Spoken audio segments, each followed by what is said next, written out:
Welcome to me ఇంటి నేస్తం Lavanya. Upcoming రివ్యూలోకి వెళ్ళిపోదాం. చామంతి తన పవర్ఫుల్ అండ్ ఇంటెలిజెంట్ స్పీచ్తో స్టూడెంట్స్ అందరిలో అభిమానాన్ని సంపాదించుకుంటుంది. నిషా అదంతా చూసి కోపంతో రగిలిపోతూ ఉంటుంది. వెంటనే గుణ దగ్గరికి వచ్చి, చూసావా చూసావా గుణ, ఆ చామంతి తన మాటలతో అందరినీ మాయ చేసేస్తుంది. ఇప్పుడు నాకేం చేయాలో అర్థం కావట్లేదు అని అంటుంది నిషా. కూల్ నిషా, నేనున్నాను కదా, నేను చూసుకుంటాను అని వెంటనే ఇంకా హాస్టల్ యొక్క కుక్ దగ్గరికి వెళ్తాడు. హాస్టల్లో ఉన్న కుక్ దగ్గరికి వెళ్ళి, ఏంటి ఏం చేస్తున్నావు అని అడుగుతారు. ఏం లేదు బాబు, ఇప్పుడు టైం అయింది కదా, అందుకే అందరికీ లంచ్ తయారు చేయడానికి సిద్ధంగా ఉన్నాను అని అంటారు ఆ కుక్. ఎప్పుడైనా 50,000 చూసావా అని అడుగుతారు. నా నెల జీతం బాబు అని అంటారు. నెల జీతం ఒకే రోజు ఇచ్చేస్తాను, ఏమంటావు, ఇదిగో తీసుకో అని 50,000 అతని చేతిలో పెడతారు. వెళ్ళు, వెళ్ళి రేపటి వరకు రద్దు, వెళ్ళిపో అని చెప్పేసరికి ఇంకా డబ్బులు తీసుకొని ఆ కుక్ అయితే అక్కడి నుండి వెళ్ళిపోతారు. ఇంకా వెంటనే నిషా, ఏంటి ఏం చేస్తున్నావు గుణ అని అడుగుతుంది. ఏం లేదు నిషా, ఇప్పుడు హాస్టల్లో వంట చేసే కుక్ వెళ్ళిపోయాడు కాబట్టి ఇప్పుడు స్టూడెంట్స్ అందరూ ఆకలి మంటలతో ఉంటారు. అప్పుడు నువ్వు ఆన్లైన్లో ఆర్డర్ పెట్టి అందరికీ భోజనం పెట్టావనుకో, వెంటనే నీ వెనకాల తోక ఊపుకుంటూ వచ్చేస్తారు. ఏమీ లేకపోయినా భోజనం పెడితే చాలు కదా అని అంటారు. వావ్, సూపర్ ఐడియా గుణ, ఓకే ఇప్పుడే వెళ్తాను అని జరిగిందంతా ఇంకా లైక్ కుక్ ఇప్పుడు లీవ్ తీసుకున్నారు.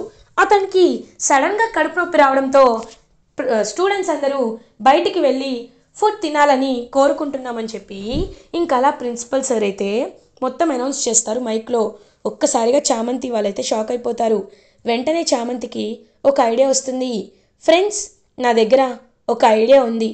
ఎలాగో కుక్ వంట చేయరు, నాకు వంట బాగా వచ్చు కాబట్టి తగలా కొంచెం డబ్బులు వేసుకున్నాం అనుకోండి, అది పోగు చేసుకొని బిర్యానీకి కావాల్సిన సామాన్లన్నీ తెచ్చుకుందాం, ఏమంటారు అని అంటారు.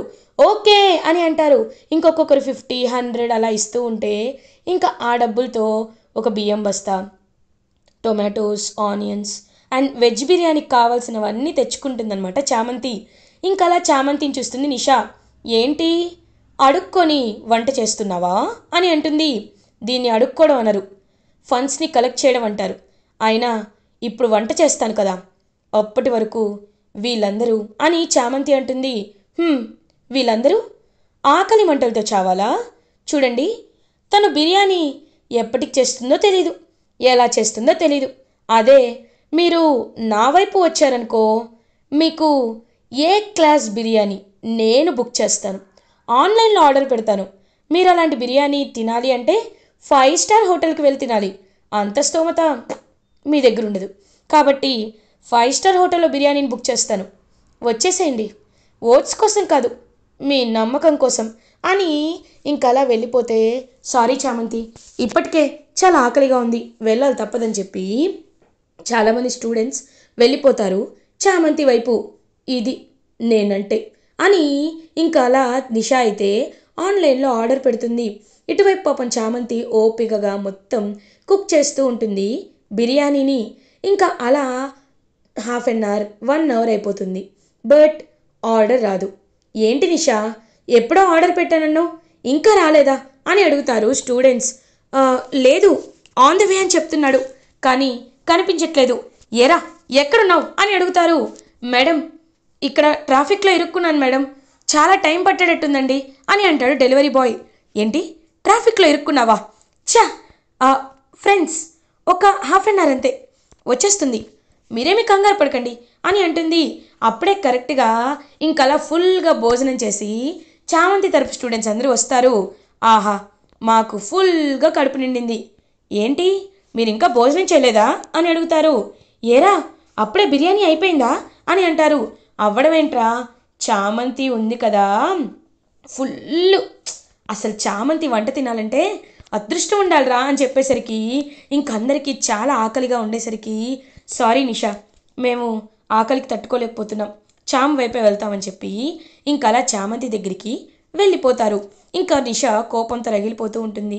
చామంతి ఇంకందరూ ప్లేట్స్తో వరుసగా వస్తూ ఉండేసరికి చామంతి వాళ్ళందరికీ ఫుడ్ వడ్డిస్తూ ఉంటుంది.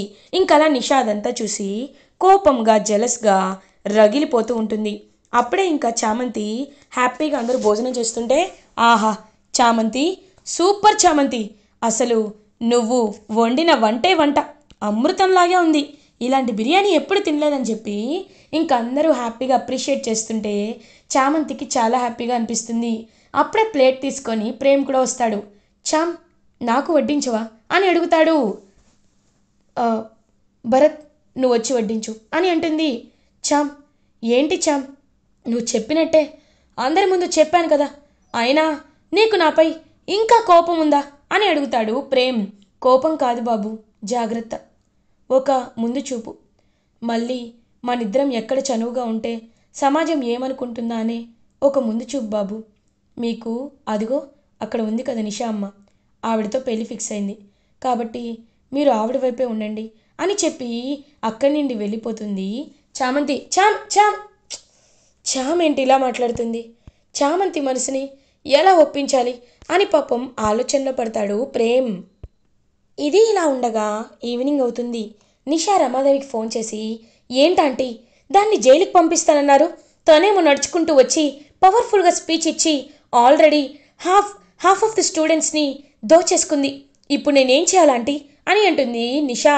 నిషా, నువ్వేమీ కంగారు పడద్దు, నువ్వు అక్కడ చూసుకో, నేను ఇంటి దగ్గర చూసుకుంటా, అన్ని పనులు దాంతోనే చేస్తా, అప్పుడు అది ఎలా చదువుకుంటుందో నేను చూస్తా. సెమిస్టర్స్ రిజల్ట్స్ వస్తాయి కదా, ఎగ్జామ్స్ త్వరలోనే జరగబోతున్నాయి కదా, మరి వాటికి చదువుకోవాలంటే ఇంట్లోనే చదువుకోవచ్చు కదా, అది అది డిస్టర్బ్ చేస్తాను అని రమాదేవి అంటుంది. అప్పుడే కరెక్ట్గా హర్షవర్ధన్, రమా, ఎవరితో మాట్లాడుతున్నావు, నిషాతోనేనా అని అంటారు. హర్ష అది అని అనేలోపు వెంటనే ఫోన్ తీసుకుంటారు హర్షవర్ధన్. హలో అమ్మ నిషా, నేనమ్మా మావయ్యని. చూడమ్మా, నువ్వు గెలవాలి అంటే న్యాయంగా గెలు, నిజాయితీగా గెలు, అప్పుడు ఆ గెలుపుకు ఒక అర్థం ఉంటుంది, ఒక సాటిస్ఫాక్షన్ ఉంటుంది. పక్కనోని తొక్కి గెలవాలనుకుంటే అది గెలుపవదమ్మా, అది గెలిపే అవ్వదు. కాబట్టి ఇంకొకసారి ఈ విషయంపై మీ ఆంటీకి ఫోన్ చేద్దామా, చేయొద్దు అని కాల్ కట్ చేస్తారు. ఏంటి హర్ష ఇది, ఏం చేస్తున్నావు అని అడుగుతుంది. నేను కరెక్ట్గానే చేస్తున్నాను రమా, నేను చేసేదే కరెక్ట్, అయినా పిచ్చుకుపై బ్రహ్మాస్త్రంలాగా చామంతిపై ఏంటి నీకు, నాకు అసలు అర్థం కాదు, చామంతి ఏం చేసిందని తనపై అంత జెలస్గా ఫీల్ అవుతూ ఉంటావు. ఇప్పుడు చెప్తున్నాను, చామంతిని ఏ విధంగా డిస్టర్బ్ చేయాలనుకున్నా సరే నేను ఊరుకోను రమా అని అక్కడి నుండి వెళ్ళిపోతారు హర్షవర్ధన్. ఇంకా చామంతి అలా హ్యాపీగా హర్షవర్ధన్ వైపు చూస్తూ, బాబు, మీరు నిజంగా నాకు ఎంతో ఎంతో సపోర్ట్ ఇస్తారు అని అంటుంది. చూడమ్మా చామంతి, నిజం చెప్పాలంటే నాకు నీపై, మీ నాన్న రామచంద్రయ్యపై ఉన్న అభిమానం అలాంటిదమ్మా అని అంటారు. అవును, అసలు మా నాన్న మీకు ఏ సహాయం చేశారు బాబు, ఒక్కసారి నాకు అది తెలుసుకోవాలనుంది అని అంటుంది చామంతి. చెప్తానమ్మా, చెప్తాను అని ఫ్లాష్ బ్యాక్లోకి వెళ్తారు. 30 ఏళ్ల క్రితం, అప్పటికి మేము ఒక సాదాసీదా కుటుంబంగానే ఉన్నానమ్మా. అప్పుడు కనీసం మాకొక్క పొలమే ఉండేది, ఆ పొలం కూడా మా నాన్న ఆరోగ్య సమస్యల వల్ల అమ్మేసుకున్నాం. అప్పుడు రామచంద్రయ్య పొలంలోనే మేము కౌలు చేసేవాళ్ళం. చాలా వరకు రామచంద్రయ్య కౌల డబ్బుల్ని వదిలేసేవాడు. అది మాత్రమే కాదమ్మా, ఒకానొక రోజు అని పొలంలో దున్నుతుంటే కొన్ని బిందెలు కనబడ్డాయి. ఆ బిందెల నిండా బంగారం, వజ్రాలు ఉన్నాయి. నిజంగా ఆ లంకె బిందెల్ని మాకు దొరికిన తర్వాత మేము న్యాయంగా వెళ్ళి రామచంద్రయ్యకే ఇచ్చామమ్మా.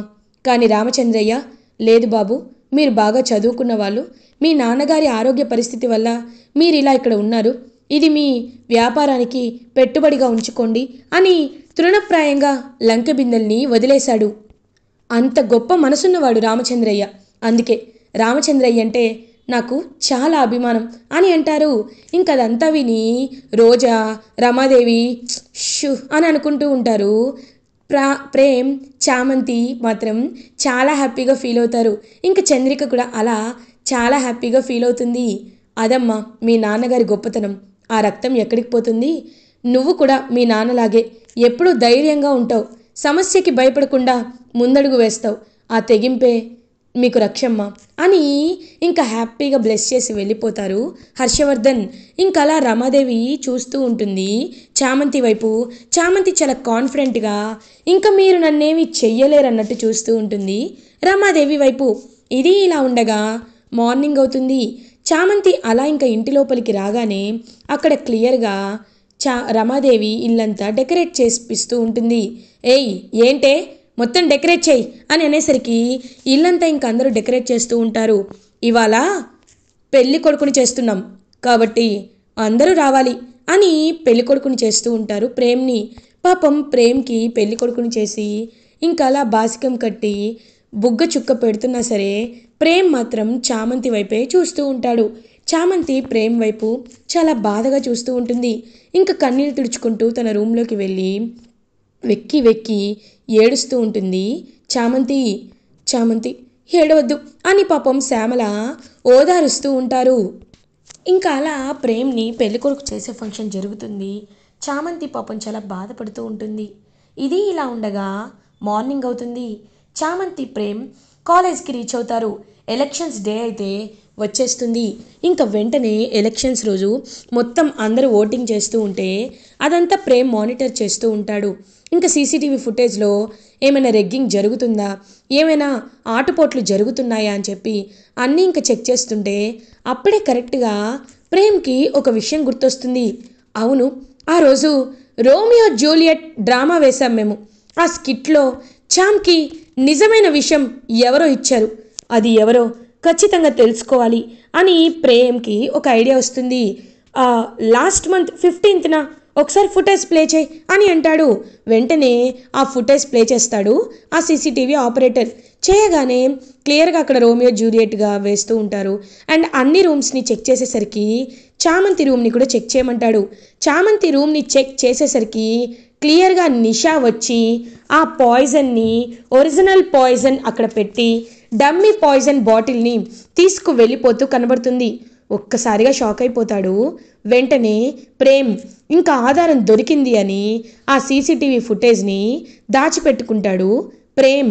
ఇది ఇలా ఉండగా ఎలక్షన్స్లో గుణ గన్ చూపిస్తూ, రేయ్ ఈ వాలెట్ బాక్స్ని ముట్టుకున్నారో చంపేస్తా, తీయండి, త్వరగా మార్చండి అని వాలెట్ బాక్స్లన్నీ మార్చబోతుంటే అక్కడికి ప్రేమ్ వస్తాడు. సార్ ఏం లేదు సార్, సేఫ్టీగా అని అనేసరికి గుణ చెంప పగల కొడతాడు ప్రేమ్. స్టూడెంట్వా నువ్వు? స్టూడెంట్వా? గన్ పట్టుకొని వస్తున్నావు, ఇల్లీగల్గా బిహేవ్ చేస్తున్నావు, మేనర్స్లెస్గా బిహేవ్ చేస్తున్నావు. అసలు స్టూడెంట్ అయ్యే క్వాలిటీ నీకుందా? నువ్వు ఒక లీడర్ని సెలెక్ట్ చేస్తావా, అపాయింట్ చేస్తావా? ఛ, నీలాంటి వాడు ఉండాల్సింది కాలేజ్ లోపల కాదు, కాలేజ్ బయట. సార్ ఇతని చేతిలో గన్ చూడండి, వెంటనే ఇతనికి టీసీ ఇచ్చి పంపించేయండి సార్, డీబార్ చేయండి సార్ అని అంటాడు ప్రేమ్. ప్రేమ్ అది కాదు, ఇతను చాలా ఇన్ఫ్లుయెన్షియల్ అని అంటే, సార్ ఎవరికి లేదు సార్ ఇన్ఫ్లుయెన్స్, ఎవరికి లేదు. ఇన్ఫ్లుయెన్స్ వాడుకోవాలంటే మాకు కూడా ఉంది, కానీ స్వయం శక్తితో ఎదిగాను. ఎవరైనా అలాగే ఉండాలి. ఇంకొకసారి కాలేజ్కి డైలీ రాకపోయినా, సెమిస్టర్ ఎగ్జామ్స్కి అటెండ్ అవ్వకపోయినా, లేదు నేను ఇలాగే ఉంటానని గన్ తీసుకొచ్చిన గుండు కొట్టించి కాలేజ్ మొత్తం ఊరేగించేలా చేస్తా, గుర్తుపెట్టుకో అని గుణకి గట్టి వార్నింగ్ ఇస్తాడు ప్రేమ్. గుణ చాలా కోపంగా, ఇప్పటి వరకు నన్ను ఎవ్వరు కొట్టలేదు, నువ్వు కొడతావా అని కోపం పెట్టుకుంటాడు ప్రేమ్ పైన. ఇంకా అలా ఎలక్షన్స్ కౌంటింగ్ అయితే జరుగుతుంది. కౌంటింగ్లో చాలా క్లియర్గా and most of the percent of the votes అనేవి చామంతికి పోలవుతాయి. ఇంకా ఒక్కసారిగా అందరూ చామంతి చామంతి అని చెప్పి నినాదాలు చేస్తూ ఉంటారు. చామంతిని ఎత్తుకొని తిప్పుతూ ఉంటారు. ఇంకా అదంతా చూస్తున్న నిషిక చాలా జెలస్గా ఫీల్ అవుతుంది. ఇంకా నిషా అలా అక్కడి నుండి ఏడుస్తూ వెళ్ళిపోతుంది. బేబీ ఏమైందమ్మా, గెలిచావా అని అడుగుతారు. లేదు డాడీ, ఓడిపోయాను అని చెప్పడంతో, అయితే ఇప్పుడే కాలేజ్ని అతపోతాలనికి తొక్కేస్తా అని స్టూడెంట్స్లో కొంతమంది రౌడీలని కలిపేస్తాడు మినిస్టర్, లైక్ నిషా వాళ్ళ ఫాదర్. ఇంకా కొంతమంది రౌడీస్లో కలిపేసేసరికి కాలేజ్ అంతా అల్లర్లు అవుతూ ఉంటాయి. ఇంకా మళ్ళీ ప్రేమ్ బీస్ట్ మోడ్లోకి ఆన్ అయిపోతాడు. అలా ఇంకా ప్రేమ్ అయితే ఆ క్రౌడ్ని కంట్రోల్ చేయడానికి రౌడీలని ఐడెంటిఫై చేసి ఇంకా వాళ్ళని బాగా కొట్టి కొట్టి రౌడీలందరినీ తరిమేస్తాడు ప్రేమ్.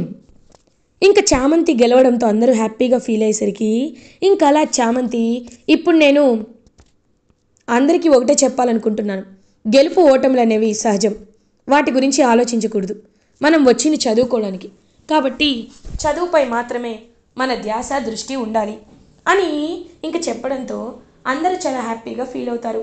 అప్పుడే కరెక్ట్గా ప్రేమ్ చామంతి దగ్గరికి వస్తాడు. చామ్, నీకు ఒక విషయం తెలుసా, ఆ రోజు నీకు డమ్మీ పాయిజన్ కాకుండా ఒరిజినల్ పాయిజన్ ఎవరిచ్చారో తెలుసా? ఎవరో కాదు, ఇదిగో నిషానే అని వీడియో చూపిస్తాడు. ఒక్కసారిగా షాక్ అయిపోతుంది చామంతి. ఇప్పుడే ఈ వీడియోని మా ఇంట్లో వాళ్ళకి చూపిస్తాను, మా నాన్నకు చూపించి ఇలాంటి అమ్మాయి నేను పెళ్లి చేసుకోలేనని చెప్పేస్తానని చెప్పి ప్రేమ్ ఇంకా వెంటనే హర్షవర్ధన్ దగ్గరికి వెళ్తాడు. నాన్న, ఒకసారి వీడియో చూడండి, చామ్ని చంపడానికి ప్రయత్నించింది నిషా. అలాగే కాదు, ఇంత క్రూరమైన మనస్తత్వం ఉన్న అమ్మాయిని నేను ఎలా పెళ్లి చేసుకుంటాను, తనతో ఎలా సంతోషంగా ఉంటాను? లేదు నాన్న, నేను తన్ని పెళ్లి చేసుకోలేను అని ప్రేమ్ మొహం మీద చెప్పేస్తాడు. రేయ్ ప్రేమ్, ఏదో 4 సీసీటీవీ ఫుటేజ్ చూపించి చేసుకోనంటే ఎలా అని అంటారు. అమ్మా ప్లీజ్, ఒక హంతకురాల్ని నేను పెళ్లి చేసుకోనంటే చేసుకోను అని గట్టిగా చెప్తాడు ప్రేమ్. ఇదే వీడియోని నేను మన ఇంటికి తీసుకొచ్చానంటే నాకు కాస్త గౌరవం ఉంది కాబట్టి వాళ్ళ ఫ్యామిలీ మీద, లేకపోతే నేను పోలీస్ స్టేషన్కే తీసుకువెళ్ళేవాడిని. కాబట్టి నేను కోరుకునేది ఒకటే, పెళ్ళి క్యాన్సిల్ చేయండి అని అంటాడు ప్రేమ్. ప్రేమ్, ఎట్టి పరిస్థితుల్లో పెళ్ళి క్యాన్సిల్ అవ్వదు అని అంటుంది రమాదేవి. అవుతుంది రమా, అవ్వాలి. తెలిసి ఒక అమ్మాయిని చంపాలనుకున్న అమ్మాయిని ఎలా చేసుకుంటాడు? అయినా ఆ అమ్మాయికి చాలా అహంకారం ఉన్నట్టుంది. లేని వాళ్ళంటే అంత చులకనా? చంపేస్తారా మనుషుల్ని? తప్పు రమా, అలా చేయడం తప్పు. రే ప్రేమ్, నేను వాళ్ళతో మాట్లాడతాను, కుదిరితే కన్విన్స్ చేస్తాను, నీకు నిషాకి పెళ్లి క్యాన్సిల్ అని అంటారు హర్షవర్ధన్. ఇంకా చాలా అంటే చాలా హ్యాపీగా ఫీల్ అవుతాడు ప్రేమ్. చామంతి కూడా లోపల పెళ్ళి క్యాన్సిల్ అయిపోయినందుకు చాలా హ్యాపీగా ఫీల్ అవుతుంది. ఇలా ఎపిసోడ్ ఎండ్ అవుతుంది. ఫర్దర్ ఎపిసోడ్ రివ్యూస్ ముందుగా మీకు కావాలి అనుకుంటే మా ఛానల్ని సబ్స్క్రైబ్ చేసుకోండి. Thanks for watching.